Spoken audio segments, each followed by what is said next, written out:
Hi, எப்படி இருக்கீங்க? இன்றைக்கி அம்மா கிச்சனில் மசாலா பாஸ்தா எப்படி செய்கிறதுன்னு பார்க்கலாம். இது குழந்தைங்க விரும்பி சாப்பிடுவாங்க, பெரியவங்களுக்கும் பிடிக்கும். இது எப்படி செய்கிறது அப்படின்னு பார்க்கலாம். இதுக்கு நான் எடுத்திருக்க பாஸ்தா ஃபியூசிலி பாஸ்தா எடுத்திருக்கேன். இப்போ ஒரு பாத்திரத்தில் நல்லா தண்ணியை கொதிக்க வச்சிடலாம். தண்ணி நிறையா ஊற்றி அதை நல்லா கொதிக்க வச்சிடலாம். இப்போ ஃபியூசிலி பாஸ்தா எடுத்து ஒரு கப் எடுத்திருக்கேன். இந்த கப்பில் ஒரு கப் எடுத்திருக்கேன். அதை போட்டுடலாம். நல்லா தண்ணி நல்லா கொதிச்சதுக்கப்புறம் போடணும்.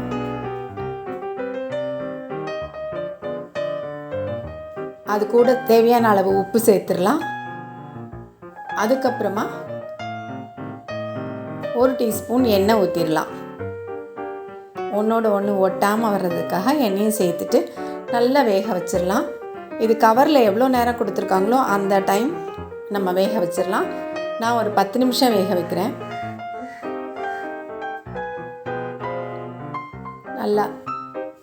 நல்லா வேகட்டும். இப்போ எடுத்து கட் பண்ணி பார்த்தா அது நல்லா கட் ஆகிடும். அப்போ நம்மளுக்கு தெரியும் அது வெந்துருச்சுன்னு சொல்லிட்டு. அந்த ஸ்டேஜில் நம்ம வடிகட்டி பாஸ்தாலாம் எடுத்துடலாம். தண்ணியை வடிகட்டிடலாம்.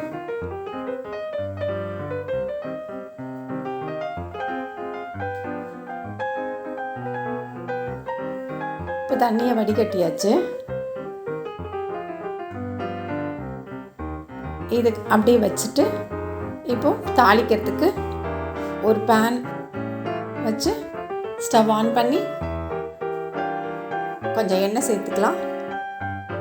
2 டேபிள் ஸ்பூன் எண்ணெய் சேர்த்துருக்கேன். இதில் ஃபஸ்ட்டு இஞ்சி பூண்டு விழுது 1 டீஸ்பூன் போட்டு அதை நல்லா வதக்கிக்கலாம். இது நல்லா ஃப்ளேவர்ஃபுல்லாக நல்லா சாப்பிட்றதுக்கு டேஸ்ட்டாக இருக்கும் இந்த பாஸ்தா.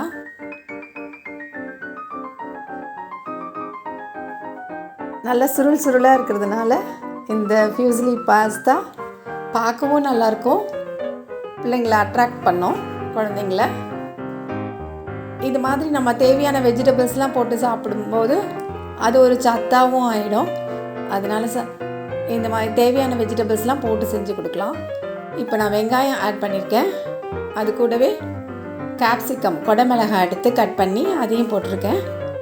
போட்டு நல்லா வதக்கிக்கலாம். கொடமிளகாய் சேர்க்கறதுனால அது நல்லா ஒரு வாசம் கொடுக்கும், நல்லா இருக்கும். வெங்காயமும் கொடமிளகாய் வதங்கினோடனே தக்காளி போட்டுக்கலாம். 2 தக்காளி போட்டிருக்கேன், வெங்காயம் 2 போட்டிருக்கேன், கொடமிளகாய் சின்னது 1. இப்போ போட்டு நல்லா வதக்கிடலாம். தக்காளி நல்லா மசிஞ்சிடணும். இந்த ஸ்டேஜில் ஒரு கேரட் சின்னதாக வெட்டி வச்சுருக்க கேரட் போட்டிருக்கேன். கொஞ்சம் பச்சை பட்டாணி எடுத்து கொஞ்சமாக வேக வச்சுருக்கேன், அதையும் சேர்த்துடலாம்.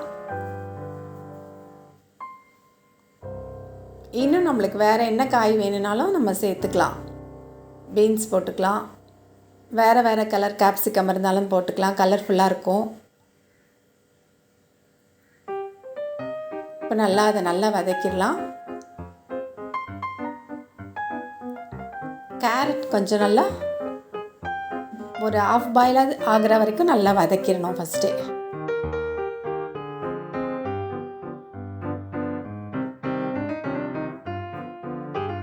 நல்லா வதங்கினதுக்கப்புறம் தான் மசாலா தூள்லாம் சேர்க்கணும்.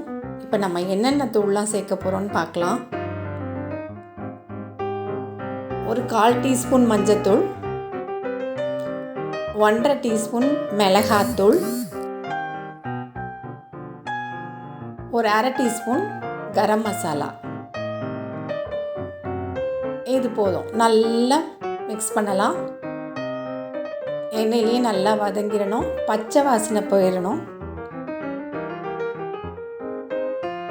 எல்லாம் போட்டு வதங்கி நல்லா வாசமாக இருக்குது. நல்லா கலந்து விட்டுறணும்.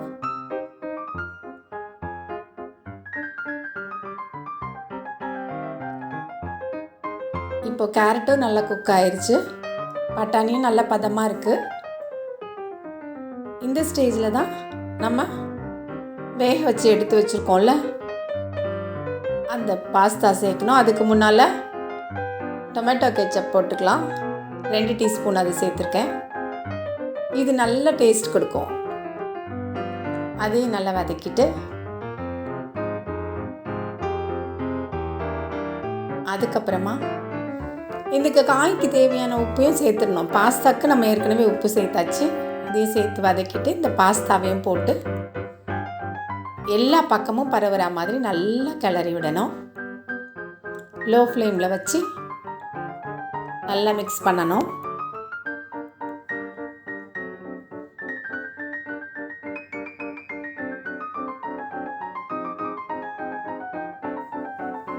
இந்த பாஸ்தா ரொம்ப நல்லாயிருக்கும். நீங்களும் ட்ரை பண்ணி பாருங்கள். லாஸ்ட்டாக இதில் கொஞ்சம் பெப்பர் தூள் சேர்த்துக்கலாம். அதுவும் ஒரு ஃப்ளேவருக்காக தான். சேர்த்து நல்லா கிளறி விடலாம்.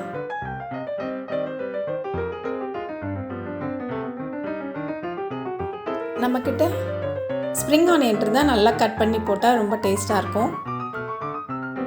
நான் இப்போ கொத்தமல்லி தழை தூவிக்கிறேன். அவ்வளோதான். இப்போ சுட சுட சாப்பிட்டா அவ்வளோ டேஸ்ட்டாக இருக்கும். நீங்களும் ட்ரை பண்ணி பாருங்கள். பார்த்துட்டு சொல்லுங்கள். பிடிச்சிருந்ததுன்னா லைக் பண்ணுங்கள், கமெண்ட் பண்ணுங்கள், ஷேர் பண்ணுங்கள். இன்னும் அம்மா கிச்சனை சப்ஸ்கிரைப் பண்ணாதவங்க சப்ஸ்கிரைப் பண்ணுங்கள். பக்கத்தில் இருக்க பெல் சிம்பலை ப்ரெஸ் பண்ணி ஆல் கொடுத்து வச்சுக்கோங்க. மீண்டும் சந்திப்போம். நன்றி, வணக்கம், டாடா, பாய்.